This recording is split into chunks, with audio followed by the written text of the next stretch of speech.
I had some. I know we're about to enter into a new census, so I just had a quick Google search. So Mark's probably going to tell me off because they're probably out of thing there. But 169,000 or so people in the hills at the last census, something around that. 49.4% male and 50% female, so kind of an even split there. Medium age group in the hills, just 38 years, so kind of a youngish sort of community.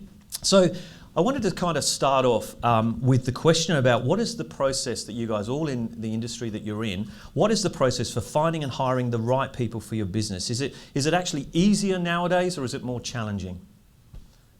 Start with you, Steve. I think it's always been challenging. It's and it depends where your business is, of course, in its growth phase. So I've always had that inclination to try and find someone that was better than myself.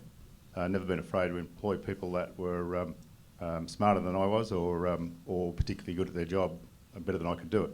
And it's quite surprising actually when you get a couple of those people, because you then look at them. For instance, myself, a quantity surveyor, I would look at some of the guys who are estimators and think, wow, they're really hot.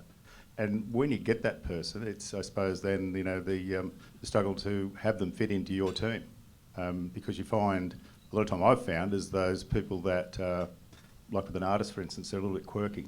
So if you've got that quirky person, how do you get them to work in with your team?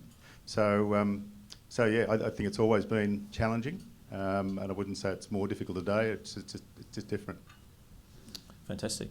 And Mark, yourself, especially maybe around like the newer generation, the millennials and stuff, are you finding that you're employing a lot more of the younger generation, the millennials in there? How are you finding hiring? Yeah, we are. That's a bit of a focus. Obviously, I think we all are as the new generation come through. That's the generation on the radar, entering their employment years. And just on the demographics, we know that it is harder in this region to attract and retain staff. Firstly, because there's a higher proportion of businesses in the hills compared to the national average, 32,000 businesses just in the hills, and they're 10% more likely to be employing businesses rather than non-employing businesses. So that means we've got a higher demand for labour in this area, and yet the supply tends to head to the city. That's still the norm.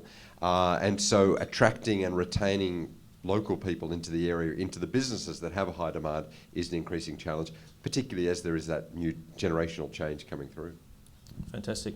Thank you. And Nigel, you're in 360 HR, so you're in HR, so you're the guy that we come to hire the people that we need. So how are you finding it? Is it easier for people to find the talent these days, or harder? No, it's definitely harder. We're actually got to a stage where we're actually headhunting for admin roles, so it's very tough out there. So people say it's a skill shortage. I actually say it's a talent shortage. I believe the skills are there, but it's actually getting the right people, so the right cultural fit.